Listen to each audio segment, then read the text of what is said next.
asalaamualeykum wa rahmatullahi wa taalaahu wa barakatuhu mbokk yi ñu bokkal réew mi ñi ngi jël ay nuyoo yu tedd yu sell di ko teg ci loxo kilifa diine ak kilifa aada yi ñu dottelil ko war réew mi yépp ndax Sénégal bu ñu amee lu ñu fiy tiitaroo di ko sagoo di ko ndamoo kilifa diine yee ko fi def ak mbaaxu kilifa aada yi ñu ngi leen di nuyu di leen ziar di leen baalu àq di wax ne réew mi toll na ci foo xam ne képp koo xam ne réew mi moo la yitteel koo romb boo xoolee kanamam benn baat nga ciy teg ne ko massa tey jii béykat bi sonn na amul jiwu bu baax béykat bi amul engrais bu doy béykat bi suufam sax bés bu nekk ñu ko ciy menacé li xew ndigaleer at bii passé wane na ko béykat bi amul engrais bu doy béykat bi suufam sax bés bu nekk ñu ko ciy menacé li xew ndigaleer at bii passé wane na ko te bés bu nekk presse bi di ñu wax béykat yu ñuy nangu seen suuf di leen bunduxatal di leen sonal commission nationale de réforme foncière président Macky tegoon jox ko le professeur Moustapha Souran ñu amoon ci yaakaar bu baax a baax conclusion yëf ca amoon yëpp ñu jël ko def ko ci tiroir yi yaakaaroon nañ koy jàllale assemblée nationale mais dara amu ci pour wane ne gouvernement président Macky Sall ak assemblée nationale am leneen moo leen yitteel waaye mbay bokku ci mbay nag moo war a décoller économie réew mi suuxat suñu koom-koom kilifay diine yi teel nañ ko xam tey jii boo déggee Xelcom xel yi am fu mu jëm ñu ne Jaksaaw xel yi am fu ñu dem nga ne Buleel xel yi am fu mu dem kon ñu ngi jaaraama suñu kilifa diine yooyu nga xam ne teel nañ am vision ne mbay moo yor réew mi ci loolu itamit même problème ngay yëg ci wàllu njàng ak njàngale bi ñu rendre hommage les syndicats des enseignants ak ñëpp ñuy jàngale parce que tey jii réew mi xam-xam bi war a yóbbu réew mi tey jii ci jàngalekat yooyu nañ ko yaakaaree pour ñu jaarale ko suñuy doom yeeg suñuy jarbaat yi ñu ngi leen di rendre hommage mais itamit di wax ñi nga xam ne dañ nekk ci daara yi di leen wax ne buntu bi mi ngi jël engagement ne bés bu àggee assemblée nationale li muy njëkk a xeex njëkk koo def mooy fexe ba ki nga xam ne dafa am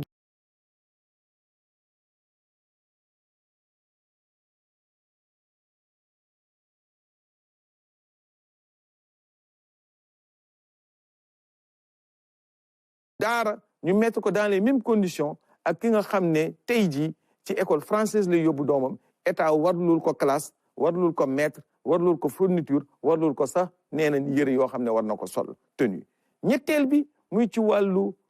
pàcc mi ñuy rendre hommage le personnel sanitaire malheureusement mu am une mauvaise volonté politique tey jii bu ñu leen waxee ne loi bi nga xam ne moo encadrer la gestion des médicaments et produits pharmaceutiques loi bi koy encadrer fu mu toll nii loi boobu ñu ngi ko voté depuis 1965 pour wane ne ñu ngi ci ak état boo xam ne ak régime boo xam ne bu nee pàcc yitteel na ko yitteelu ko li ko yitteel mooy di def ay événement de prestige pose première pierre bu ca jugee nag pare na ca yaakaar naa ne réew mi nag toll na foo xam ne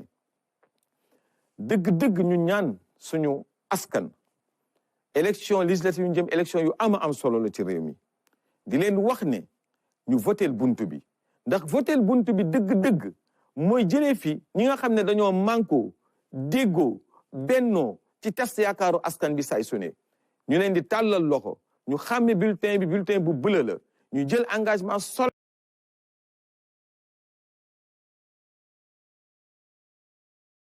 ne moo fi nekk fexe préparer 2024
bokk na ci piste yi nga xamante ne mu ngi am ci aéroport Léopold Sédar Senghor soo leen fàttalikoo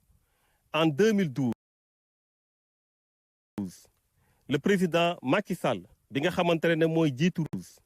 le président Macky Sall bi nga xamante ne mooy jiitu réew mi tey ba mu bëggee laaj baatu askan bi fii la njëkkee commencé fi campagne am pour wane ne ñu ngi saax-saaxee suufu réew mi tey ñu nekkuñu ci mur bi ñu ngi ci piste bi soo leen xoolee lu ñu wër ngeen xam ne dañ doon suñ doon waaj a saax-saaxee suufu réew mi jaarale ko ci aéroport bi tey am ngeen firnde ne saax-saaxe nañ ko ba pare te ñu ngi ko defee ci nguuram loolu mu doon loo xamante ne Aar Sénégal daf ci bëgg a jug daf ci bëgg a taxaw ndax ndakaaru bii ñu nekk dafa soxla noyyi dafa soxla espace vert dafa soxla ay parc fii nga xamante ne dañ ko libéré jàppoon nañu ne li gënoon am solo mooy ñu def fi loo xamante ne ndakaaru dina mën a tax mu noyyi waaye defuñu ko lu dul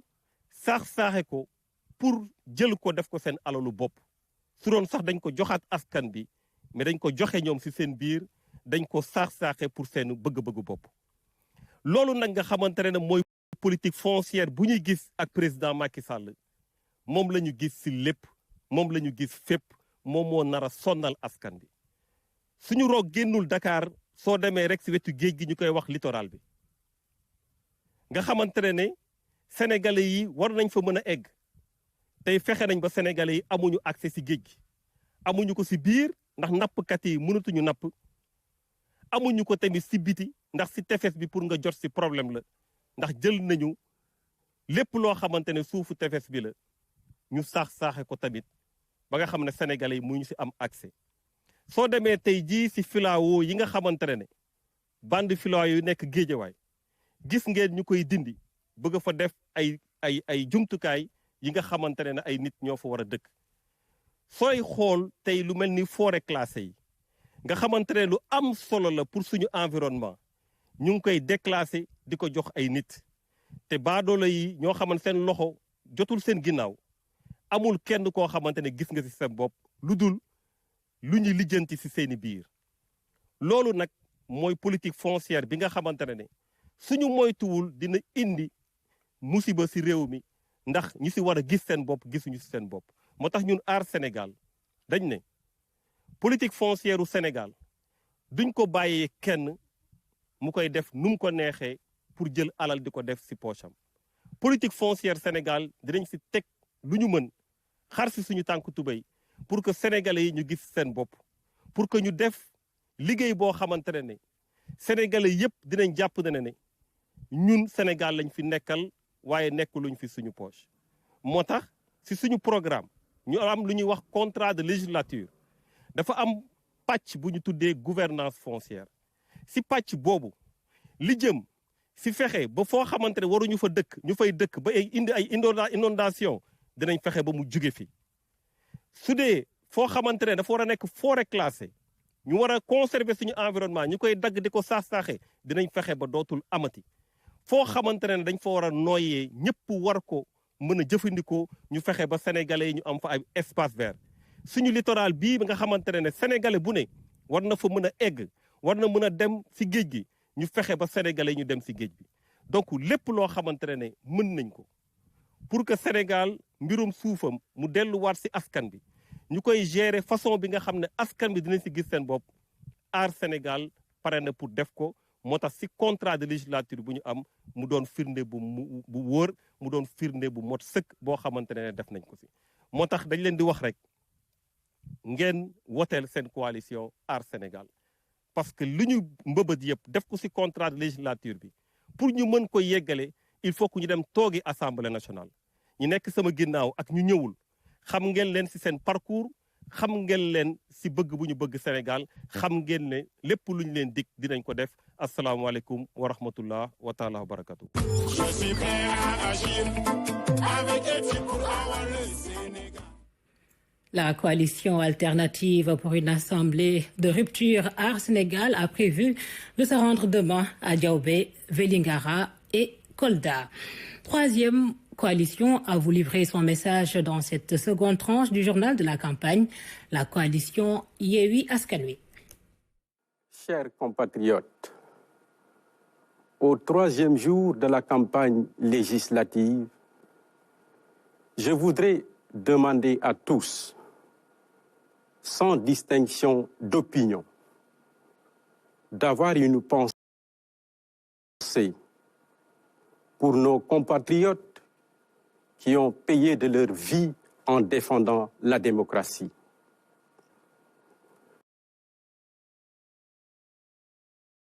Au nom de la coalition Yewwi Askan Wi,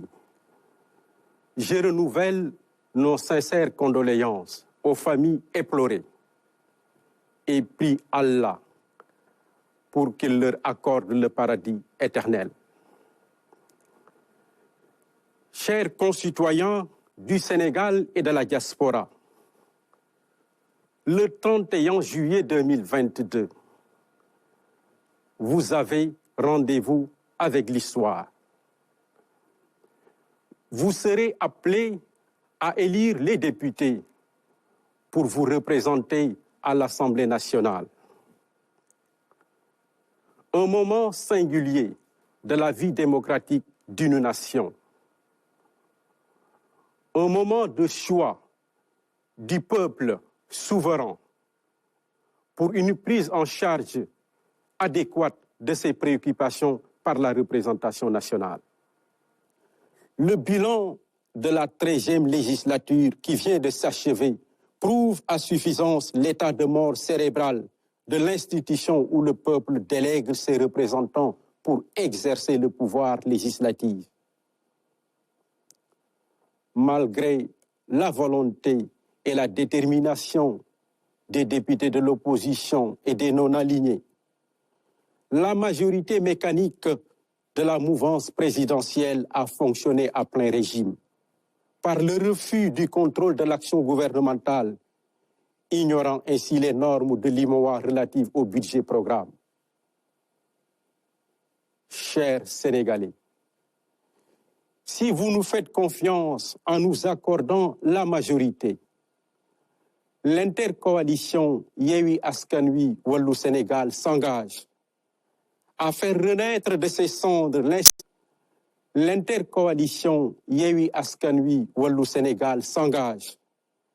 à faire renaître de ses cendres l'institution parlementaire afin qu'elle joue sa fonction législative dans toute sa plénitude. En imposant la cohabitation à l'Assemblée nationale,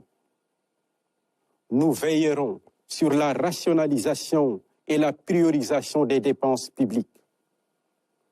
Nous veillerons à ce que les dépenses de prestige et politiciennes sources de surfacturation et de détournement cèdent la place à la prise en charge des besoins fondamentaux des populations. Nous veillerons à ce que les ressources de l'État soient dépensées pour régler les problèmes réels des Sénégalais. Pour illustration, au moment où l'État est en train d'engloutir 22 milliards de francs CFA sur la corniche de Dakar, nos hôpitaux ont de sérieux problèmes de fonctionnement. Des élèves sont toujours dans des abris provisoires.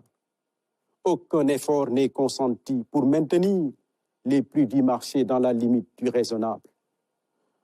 Nos ressources naturelles sont bradées à des puissances étrangères, compromettant ainsi l'avenir des générations présentes et futures. Chers compatriotes, le 31 juillet 2022, vous avez également l'opportunité de jeter dans les oubliettes de l'histoire toute idée ou tentative d'acte de troisième candidature du président Macky Sall.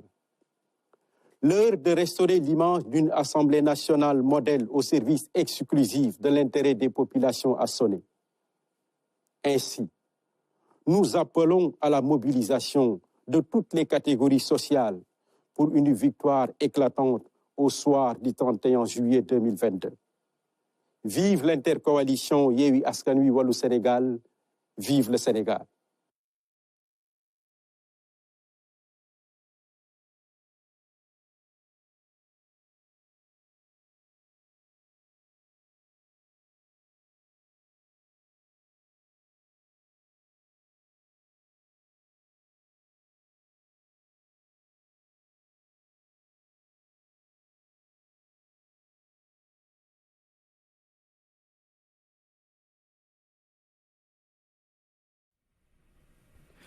Dans le programme qui nous est remis, la coalition Yewwi Askan Wi prévoit demain des activités à Rufisque et Yeumbeul Nord. Nous terminons ce journal, mesdames et messieurs, avec la coalition Les Serviteurs MPR. Déclaration depuis les studios de la RTS. Salam alaikum wa Sénégal, salam alaikum wa diaspora. maa ngi tudd Khadim Sylla di président mouvement taxawu liggéeykat yi war a dem ci élection législative yi ci bannière Les Serviteurs MPR. maa ngi wax rek ci turu liggéeykat Sénégal te man ñu koy wax am naa 22 ans d'expérience. ñu gis ne liggéeykat yi dañoo nekk ci ay jafeñ-jafeñ maanaam mooy ouvrier yi li ñu am par weer boo jëlee téeméeri nit juróom-ñett fukk yëpp mi ngi toll ci 75 000 ñu gis ne 75 000 matul dépense su nit te nit ki lu mu bari xam-xam su jógee këram bàyyiwu fa dépense xam-xam bi da koy réer su jógee këram bàyyi yaayam wala doomam feebar te yorul xaalis xam-xam bi da koy réer. ñu ngi dugg ci nawet bi ñu gis ne baykat yi amuñu semence bu baax bu doy amuñu outil yoo xam ne méngoo na ak jamono waaye machine yi nga xam ne Senghor moo fi bàyyi woon ñu koy wax arara moo fi nekk ba léegi. li am solo mooy nit ñi ñu yëg seen bopp ci développement bi ñu gis ne taxawu liggéeykat yi ni ñu war a taxawoo ñi nga xam ne dañoo jàng tubaab noonu lañu war taxawoo ñi nga xam ne dañoo jàng alxuraan waaye noonu lañu war a taxawoo ñi nga xam ne ay ouvrier lañu ndax fii kër gu baax goo fi gis wala oto bu paan boo gis ouvrier la ñuy woo pour mu dépanner ko te gis nañ ni seen taxawaay am na jafe-jafe. ñu gis na tamit dugub ji ak mboq mi seen kilo mi ngi toll ci 450 francs. loolu li ko waral mooy 450 francs. loolu li ko waral mooy manque gi kon état bi ñu ngi leen di woo ñu gën a yokk doole ci mbay mi ba mu mën a doy loolu nag ñu ko defee mooy du ñu bàyyi rek opérateurs yi ñuy nappaaje baykat yi waaye dañuy liggéey ak baykat yi directement ndax gis na ne Sénégal kat am na jafe-jafe ci wàllum mbay ak sàmm ak wàllum ouvrage te jàpp nañ ne loolu mooy réew mi. asalaamaaleykum wa rahmatullah man la Mamadou Ndiaye nekk membre ci parti bi nga xam ne MPR la tudd bi président Hamidou Thiaw jiite nekk investi ci coalition bi nga xam ne mi ngi tudd les serviteurs MPR bi nga xam ne Pape Djibril Fall moom moo ko jiite. di wax rek ne l'heure est grave sénégalais yi dañu sonn les sénégalais sont fatigués moo tax tey ñu teg coalition bi nga xam ne ñi ci nekk yépp kenn ku ci ne taxawal nga sa réew ca ba taxaw jotee xeexal nga sa réew bi xeex jotee tey jii ñu jëm ci élection législative yoo xam ne sénégalais yépp lañ ci tàllal loxo di leen wax ne rankoo ñi baadoole yi nga xam ne mooy siim cerey buur moo tax tey coalition bi judd ba tax na assemblée bi ñuy jëm tey dañ ko bëgg a def mu nekk assemblée de rupture d'abord objectif premier bi mooy fexe ba minoriser Benno Bokk Yaakaar au sein de l'Assemblée nationale fexe ba ñun ñi nga xam ne ñooy taxawal askan wi foofa suba incha allahu rabbi ginnaaw bi ñu sénégalais yi wotele ñu fexe ba réew mi teguwaat ci aw ay raay ndax ñun ñëpp umpale wuñ ne boo génnee fii tuuti ndax wër nañ réew mi yëpp ba daj wër ko wëraat ko boo génnee xam ne sénégalais yi fajuwuñu paj mi sooxe na njàng mi sooxe na liggéey bi sooxe na xale yaa ngi taxawaalu dund bi cher na kon ñu war a jugaat takku laxasaayu tàllal loxo sénégalais yi wax leen ne c'est possible de changer ce pays c'est possible d'avoir une assemblée de rupture c'est aussi possible que doomi sénégalais yi nga xam ne ay bañkat lañ bokk ci opposition bi taxaw tey jii tem ngir taxaw seen askan bi ndax Sénégal li fi xew dafa doy waar